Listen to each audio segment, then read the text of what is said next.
நாம் தமிழர் கட்சியின் சுற்றுச்சூழல் பாசறை சார்பாக கடந்த 30ஆம் தேதி திருவள்ளூர் அருகே உள்ள அருங்குளம் கிராமத்தில் மரங்களின் மாநாடு நடத்தப்பட்டது. நாம் தமிழர் கட்சியின் தலைமை ஒருங்கிணைப்பாளர் சீமான் இதில் கலந்து கொண்டு சிறப்புரை ஆற்றினார். தமிழகத்தில் இயற்கை வனப்பகுதிகள் மற்றும் சுற்றுச்சூழல் பாதுகாப்பு குறித்து முக்கிய தீர்மானங்கள் இக்கூட்டத்தில் முன்மொழியப்பட்டது. இம்மாநாட்டில் முன்மொழியப்பட்ட 11 தீர்மானங்கள் பின்வருமாறு. தீர்மானம் எண் 1. தமிழ்நாட்டில் 26,419 சதுர கிலோமீட்டர் பரப்பளவில் உள்ள காடுகளில் சிறு புதர்கள் மற்றும் செடி கொடிகள் மண்ணெரிப்பை 40% குறைக்கின்றன. இவை பறவைகள் மற்றும் பூச்சிகளுக்கு உணவும் உறைவிடமும் அளிக்கின்றன. எனவே மர வளர்ப்பை மட்டும் முதன்மைப்படுத்தாமல் சூழலில் சமநிலையை பேண சிறு புதர்கள் மற்றும் செடி கொடிகளை பாதுகாக்கவும் அவற்றை மீண்டும் வளர்க்கவும் தமிழ்நாடு அரசு செயல் திட்டங்களை வகுக்க வேண்டும் என்று இம்மாநாட்டின் வழியே வலியுறுத்தப்படுகிறது. தீர்மானம் எண் 2. சிறு செடி புதர்கள் 30% மழைநீரை தக்கவைத்து நிலத்தடி நீரை பாதுகாக்கின்றன. இவை அழிந்தால் நீரோட்டங்கள் வறண்டு போகும். சிறு தாவரங்களை பாதுகாக்காமல் வெறும் மரங்களை நடும் திட்டங்கள் முழுமையாக வெற்றியளிக்காது. பொதுவெளியில் மரங்களை வெட்டுவதற்கு தடைகளை ஏற்படுத்தியது போல் சிறு தாவரங்களை அகற்றுவதற்கும் தடை விதிக்கும் வகையில் விதிமுறைகளை ஏற்படுத்திட ஒன்றிய மாநில அரசுகளை நாம் தமிழர் கட்சி வலியுறுத்துகிறது. தீர்மானம் எண் 3. நெகிழி கழிவுகள் மண்ணில் நுண்ணுயிரிகளை பாதித்து தாவரங்களின் ஒளிச்சேர்க்கையை குறைக்கின்றன.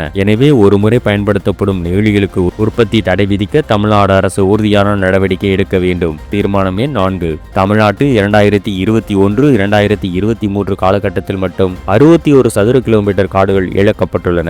நகரமயமாக்கலால் ஏற்படும் இந்த இழப்பை ஈடு செய்ய மரம் வெட்டும் போது 10 மடங்கு மரங்கள் நடும் விதியை முழுமையாக பின்பற்றுவதோடு இது குறித்த தகவல்களை பொதுமக்கள் எந்நேரமும் சரிபார்த்திடும் வகையில் இதற்கென தனி இணையதளம் ஏற்படுத்தி செயல்பாட்டிற்கு ஒன்றிய மாநில அரசுகள் கொண்டு வர வேண்டும் என இம்மாநாட்டின் வழி வலியுறுத்தப்படுகிறது. தீர்மானம் எண் 5. நாகப்பட்டினம், திருவாரூர், காஞ்சிபுரம், தூத்துக்குடி போன்ற மாவட்டங்களில் காட்டின் பரப்பு மிக குறைவாக உள்ளது. இந்த மாவட்டங்களில் பசுமை பரப்பை அதிகரிக்க திட்டங்கள் வகுக்க வேண்டும் என்று ஒன்றிய மாநில அரசுகளை வலியுறுத்துகிறோம். தீர்மானம் எண் 6. யானை வழித்தடங்களில் ஆக்கிரமித்துள்ள ஈஷா மையம் போன்ற அமைப்புகள் மீது உரிய விசாரணை மேற்கொண்டு விதிமுறைகளுக்கு எதிராக உடனடியாக நடவடிக்கை எடுக்க வேண்டும் என்று தமிழ்நாடு அரசை கேட்டுக்கொள்கிறோம். தீர்மானம் எண் 7. இந்தியாவில் 91 ராம்சார் தலங்கள் உள்ளன. அவற்றில் தமிழ்நாட்டில் உள்ள கழிவேலி மற்றும் நஞ்சராயன் தலங்கள் ஆக்கிரமிப்பு மற்றும் மாசுத்தலில் உள்ளன.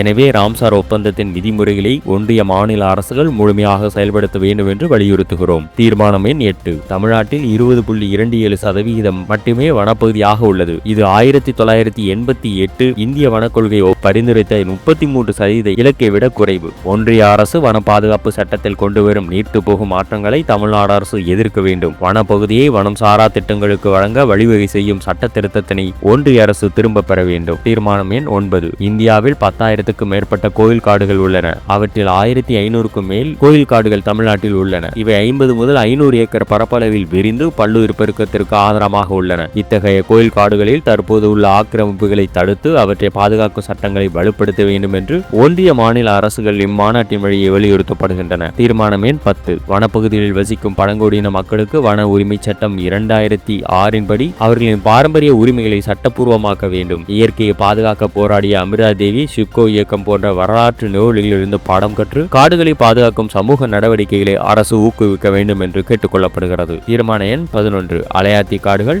மழைக்காடுகள் மற்றும் பவளப்பாறைகளுக்கு அடுத்தபடியாக இந்த பூமியில் அதிக உற்பத்தி திறன் கொண்ட சூழல் அமைப்பாகும். எனவே அலையாத்தி சூழலமைப்பை அழிவிலிருந்து பாதுகாக்க அரசு நிதி ஒதுக்கி நீண்டகால பாதுகாப்பு திட்டங்களை செயல்படுத்த வேண்டும் என்று வலியுறுத்தப்படுகிறது. உள்ளிட்ட 11 வகையான தீர்மானங்கள் இம்மாநாட்டில் முன்மொழியப்பட்டது. மக்களை சந்தித்து அரசின் செயல்பாடுகளை வெளிச்சமிட்டு காட்டும் நோக்கில் மக்களை காப்போம், தமிழகத்தை மீட்போம் என்ற முழக்கத்துடன் முன்னாள் முதல்வரும் எதிர்க்கட்சி தலைவருமான எடப்பாடி கே. பழனிசாமி தனது மாநிலளாவிய சுற்றுப்பயணத்தை மேற்கொண்டு வருகிறார். பல்வேறு மாவட்டங்களில் நடைபெறும் இந்த மக்கள் சந்திப்பு பிரச்சாரத்தின் ஒரு பகுதியாக நேற்று மதியம் அவர் சென்னையிலிருந்து விமானம் மூலம் மதுரைக்கு வந்தடைந்தார். அதனைத் தொடர்ந்து திருப்பரங்குன்றம் கோவில் அருகே உள்ள 16 கால் மண்டபம் பகுதியில் பொதுமக்கள் மத்தியில் உரையாற்றிய அவர் தற்போதைய திமுக அரசின் ஆட்சி நடைமுறைகள் குறித்து பல்வேறு குற்றச்சாட்டுகளை முன்வைத்தார். அப்போது அவர் பேசியதாவது: மதுரை மாநகராட்சியில் ரூபாய் 200 கோடி மதிப்பிலான ஊழல் நடைபெற்றுள்ளது. இதனுடன் தொடர்புடைய சிலர் கைது செய்யப்பட்டுள்ளனர். அதே நேரத்தில் மாநகராட்சி மேயரின் கணவரும் கைதானார். மேயரின் ஒத்துழைப்பு இன்றி இத்தகைய பெரிய அளவிலான முறைகேடு நடைபெற வாய்ப்பே இல்லை. எனவே மதுரை மேயரும் விசாரணைக்கு உட்படுத்தப்பட வேண்டும். ஆனால் திமுக அரசு அவரை பாதுகாக்க மட்டுமே முயற்சி செய்கிறது. தமிழகம் முழுவதும் பல இடங்களில் இதுபோன்ற முறைகேடுகள் நடைபெற்றுள்ளன. சட்டம் ஒழுங்கை பராமரிக்க வேண்டிய நிலையில் இன்று டிஜிபி நியமனத்தை கூட சரியான முறையில் செய்ய முடியாத அளவுக்கு திமுக அரசு கையாளாகாத நிலையில் உள்ளது. ஓய்வு பெறும் நாள் முன்கூட்டியே தெரிந்திருந்தும் திட்டமிட்டு தங்களுக்கு விருப்பமானவரை பதவியில் அமர்த்த அரசாங்கம் முயற்சி செய்துள்ளது. இதனால் தகுதியுள்ள 8 டிஜிபிக்கள் கூட புதிய டிஜிபி நியமன விழாவில் கலந்து கொள்ளாமல் இருந்தனர். ஒரு மாநிலத்தின் சட்டம் ஒழுங்கு காவல்துறையின் மேல்தான் நின்று கொண்டிருக்கிறது. ஆனால் காவல்துறையை வழிநடத்தும் டிஜிபியின் பதவியையே உரிய காலத்தில் நிரப்ப முடியாத அரசாக திமுக ஆட்சி மாறிவிட்டது. இது காவல்துறையின் மரியாதை குறைவதற்கும் மக்களின் நம்பிக்கை குறைவதற்கும் காரணமாக உள்ளது. தகுதி வாய்ந்தவரை டிஜிபியாக நியமிக்க வேண்டும் என்ற எங்களின் கோரிக்கையும் ஆட்சியுள்ள திமுக அரசு புறக்கணித்துவிட்டது. நாட்டை பாதுகாக்க ராணுவம் இருப்பது போல மக்களை காக்க காவல்துறையும் இருக்கிறது. ஆனால் அந்த காவல்துறையே அரசியல் காரணங்களுக்காக பயன்படுத்தும் நிலை உருவாகியுள்ளது. இது தமிழகத்திற்கு பேராபத்தான நிலையை உருவாக்கும் என எடப்பாடி பழனிசாமி வலியுறுத்தியுள்ளார்.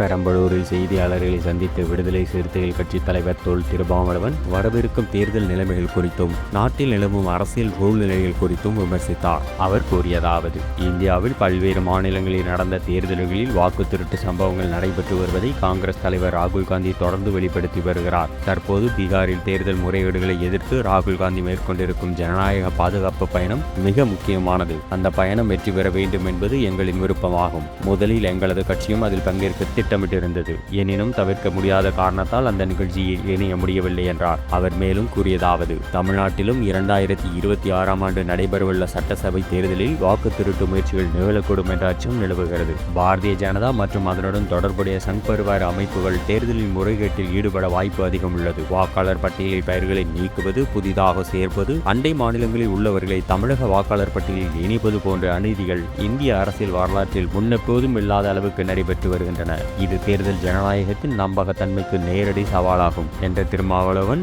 தேர்தல் ஆணையத்தின் செயல்பாடுகளை சுட்டிக்காட்டி, தற்போது தேர்தல் ஆணையமே பாரதிய ஜனதாவின் முழுமையான கட்டுப்பாட்டில் செயல்படுவதாக கூறப்படுகிறது. பீகாரில் வாக்காளர் பட்டியல் திருத்தம் குறித்த விவகாரம் நாடாளுமன்றத்தில் முன்வைக்கப்படவே இல்லை. அதற்கு பதிலாக 30 நாட்கள் சிறையில் இருந்தால் பதவியை பறிக்கும் சட்ட திருத்தம் கொண்டு வந்திருப்பது ஜனநாயகத்தை குறைக்கும் பாசிச மனோபாவத்தின் உச்சநிலையாகும் என கடுமையாக விமர்சித்துள்ளார். மதிமுகவில் பொதுச் செயலாளர் வைகோவுக்கும் துணை பொதுச் செயலாளராக இருந்த மல்லை சத்யாவுக்கும் இடையே நிலவி வரும் மோதலின் பின்னணியில் மல்லை சத்யா கட்சியிலிருந்து தற்காலிகமாக சஸ்பெண்ட் செய்யப்பட்டுள்ளார். இதற்கிடையில் அவரிடம் விளக்கம் கேட்கப்பட்ட நிலையில் மல்லை சத்யா வைகோவுக்கு 14 பக்கங்கள் கொண்ட மிக நீண்ட கடிதம் ஒன்று எழுதியுள்ளார். மல்லை சத்யா கடிதத்தில் குறிப்பிட்டிருப்பதாவது: 32 ஆண்டுகளாக எங்கள் உழைப்பை உறிஞ்சி சக்கையாக தூக்கி எறிய துடிக்கும் உங்கள் பூர்ஷு அரசியலை நாடை பார்க்கிறது என்று பதிலடி கொடுத்துள்ளார். மதிமுகவில் நீண்ட காலமாக பயணிப்பவர் மல்லை சத்யா வைகோவின் போர்படை தளபதியில் ஒருவராக விளங்கியவர். நாஞ்சில் சம்பத்தூர் உள்ளிட்ட முக்கிய பிரமுகர்கள் கட்சியிலிருந்து விலகிய நிலையில் மல்லை சத்யா வைகோவுடன் தொடர்ந்து பயணத்தை மேற்கொண்டார். கடந்த சில ஆண்டுகளில் வைகோவின் மகன் துரை வைகோ கட்சிக்குள் இணைந்ததுடன் அவருக்கான முக்கியத்துவமும் அதிகரித்தது. மேலும் வைகோவுக்கு தலைமை நிலைய செயலாளர் பொறுப்பும் வழங்கப்பட்டது. இதனால் துரை வைகோ மற்றும் மல்லை சத்யா இடையே மோதல் வலுத்தது. இதற்கு பதிலாக வைகோ இருவரையும் சேர்க்க முயற்சித்தாலும் மோதல் தொடர்ந்தது. இதனால் மல்லை சத்யா வைகோவால் கைவிடப்பட்டவர்களை வாருங்கள் என்ற போராட்டம் ஒன்றை நடத்தினார். இதன் பின்னர் வைகோ அவரை தற்காலிகமாக நீக்கினார். இதற்கிடையே வைகோவுக்கு மிக நீண்ட கடிதம் ஒன்றை அனுப்பியிருக்கிறார் மல்லை சத்யா. அதில் 17/8/2025 தேதியிட்ட 7 பக்கங்கள் கொண்ட 2 கடிதங்கள் கிடைக்கப்பெற்றேன். மாநில துணை பொதுச் செயலாளர் CA சத்யா ஆகிய என்னை உடனடியாக அனைத்து பொறுப்பில் இருந்து தற்காலிக நீக்கம் குறித்தும் கடிதம் கிடைக்கப்பட்ட 15 நாட்களில் என் மீதான ஒழுங்கு நடவடிக்கையை கைவிட கோரி மதிமுக பொதுச் செயலாளரான உங்களிடம் எழுத்துப்பூர்வமான விளக்கத்தை அளிக்கலாம் என்றும், அதாவது ஒரே நாளில் தங்களின் கையெழுத்திட்டு வந்த 2 கடிதங்களும் கிடைக்கப்பெற்றேன். அது எப்படி ஒரே நாளில் விளக்கமும் கட்சியிலிருந்து நீக்குவது குறித்த நடவடிக்கையும் எடுக்க முடியும் என்ற அடுக்கடுக்கான கேள்வியை மல்லை சத்யா எழுப்பியுள்ளார்.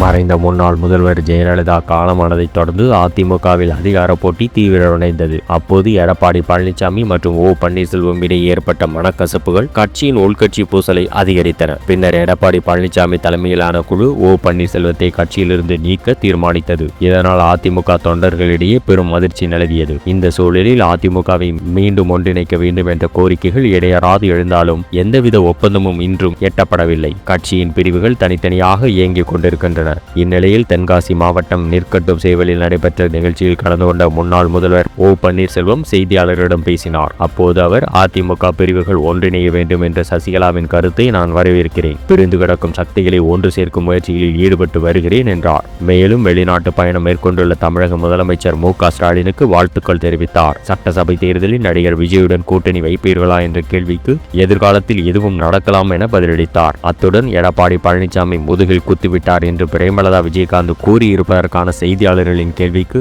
அதிலேயே விளக்கம் உள்ளது என குறிப்பிட்டு உரையை முடித்தார். மேலும் செய்திகளுக்கு எங்கள் பிஹைண்ட் மீ நியூஸ் சேனலோடு இணைந்திருங்கள். If you enjoyed this video and for more videos, please like, share and subscribe Behind Me Media.